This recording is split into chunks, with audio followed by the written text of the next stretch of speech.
Unleash the power of knowledge and connect with the heartbeat of the African diaspora. Download our African Diaspora News Channel app now on Google Play and Apple App Store. Stay informed with authentic and diverse perspectives, breaking news, and cultural insights. Immerse yourself in a community that celebrates unity, resilience, and progress. Experience the vibrancy of the diaspora at your fingertips. Don't miss out. Empower your perspective today. Search African Diaspora News Channel and join the conversation. Peace, family. My name is Vicki Dillard for African Diaspora News Channel. Thank you so much for tuning in. Family, be sure to give the video a big thumbs up, and share the broadcast. Thank you so much, family. I want you to watch this very brief clip here. And I know some of you are going to say, I can't believe my own eyes. This report from ENCA News out of South Africa of President Ramaphosa hosting Zelensky at the Union buildings there, beloved. The very palatial and stunning Union buildings. Watch this. The Ukrainian President Volodymyr Zelensky is being welcomed officially, as you can see on your screen, by President Cyril Ramaphosa. A lot of very, very important discussions on the agenda of this working visit by Zelensky to South Africa. Let's perhaps just take this moment in live. Can everyone check, please, Mr. President? Check, please.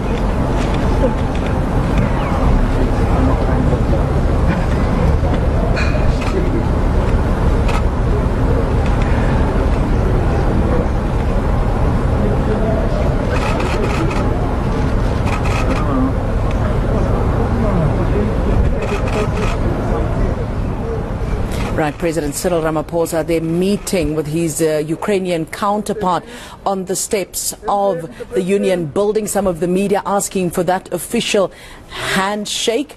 They will now proceed to have a private meeting behind closed doors discussing very important bilateral matters, diplomacy matters, some of global importance as well. The world will be watching that media briefing expected a little bit later by the two heads of state, where they will take us into confidence as to what exactly will be discussed behind those closed doors of the Union buildings in South Africa.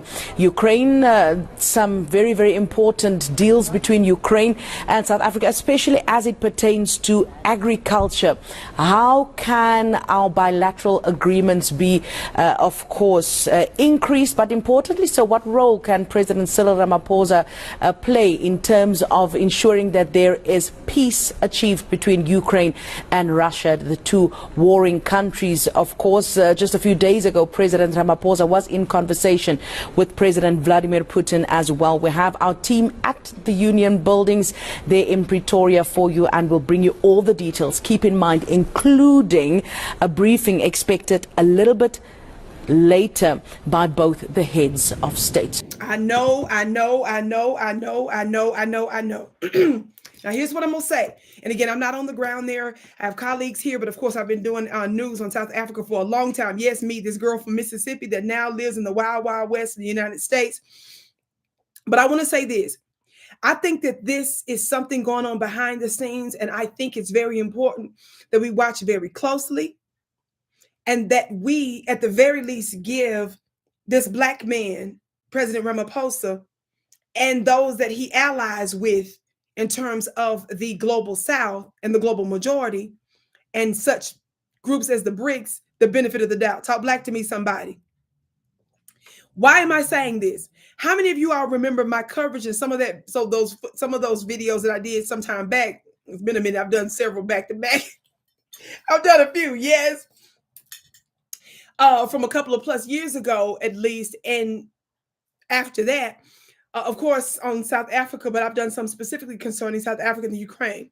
How many of you all remember a high-level Ukrainian advisor said that the African delegation that was trying to speak about peace between Russia and Ukraine to hold meetings together, that they didn't basically have the intelligence, the mental acumen to even know what's going on to hold such talks? How many of y'all know they were highly disrespected?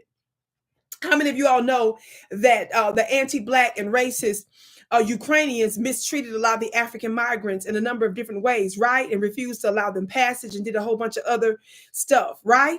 We know that. So why is this happening now? I need you all to pay attention.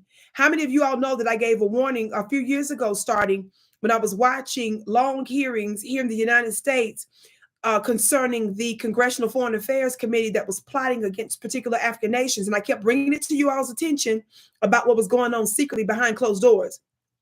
The Foreign Affairs Committee was talking as if they were the UN. And because these are not well-attended meetings and committees and hearings, but they're very powerful ones, very strategic ones, a lot of folks weren't paying attention. And even though I didn't know a whole lot about what was going on, I was led to watch and to pay attention. And I was just reporting what I was given. Yes. With all that being said and more, now you all know that Trump has turned on Ukraine. You all know that it was the United States' intention to ravage the Ukrainians of a lot of their minerals and to strategically use a geographical location to work against Russia on behalf of NATO. Yes, after going against what we promised the Russians we would not do after the fall of the Soviet Union, right? We instigated a coup against the Russians in 2014 using a democratically elected Ukrainian president in 2014. How many of y'all know that? So we've been doing a lot of mess making for a long time. How many of you all know Trump has turned on Ukraine? He's publicly had an open beef with Zelensky, right?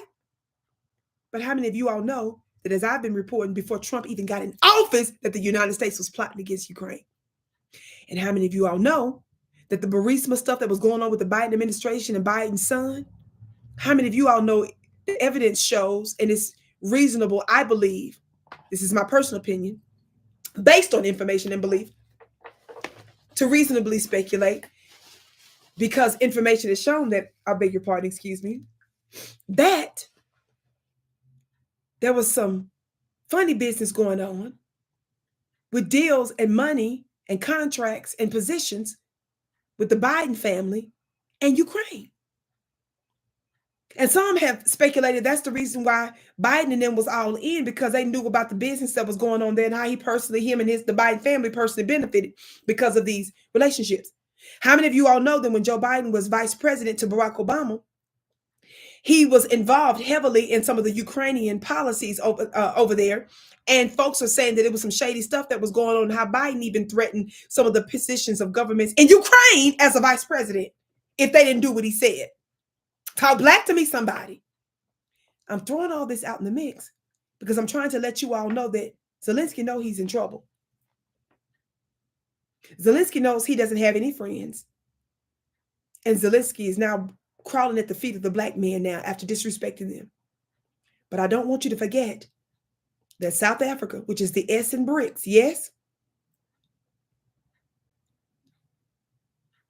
are good allies with Russia. Y'all know that Trump targeted South Africa before he started to officially unleash the tariffs against the whole world, right? He doubled down on South Africa, not only for the lies he told about the whites there, talking about land being taken from them. How you gonna say any land is being taken from white people that ain't got no business snatching and stealing from the oppressed blacks there in the first place? But I'm gonna leave that alone. That ain't even our business, right? But Trump is getting involved in that. Trump offered to let white migrants come from South Africa to America. That's crazy. I was reporting to you all that some of your white citizens was coming to the United States and had the ear of our Congress people, and they was giving information to make your country look bad. And so some of the policies and some of the talking points that you as congresspersons and other policymakers have here have everything to do with some of y'all who I believe sellouts that came here to get the United States on board with undoing your own country. Why am I bringing this up? Because we double down on sanctions against South Africa. We've been messing with the PEPFAR money. We've been messing with stuff in advance. One of the broadcasts I did a couple of plus years ago had to do with the United States envoy ambassador, Mr. Briggity, to South Africa. Remember the black man? He lied and said that South Africa was giving weapons to Russia, and that messed with you all's economy there. It caused the rand to experience some very turbulent times, and it messed with your economy. But the damage was already done, even though he tried to walk it back after lying, and he said he put his own life on it. How many of y'all remember that?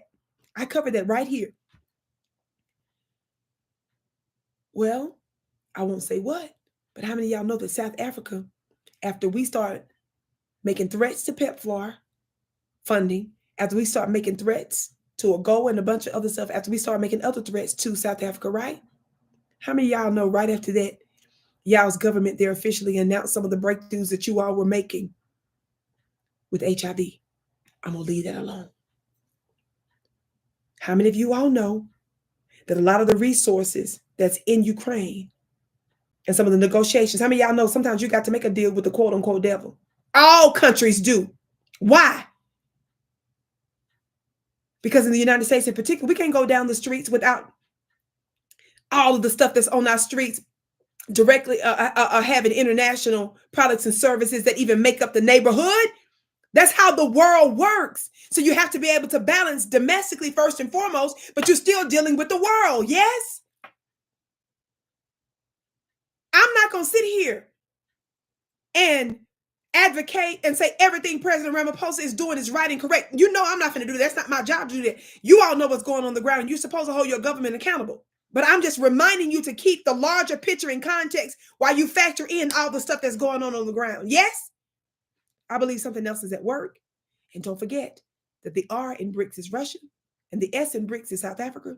I believe there's some strategic stuff that's going on, which is why some of the talks, they're not going to tell us everything that's going on.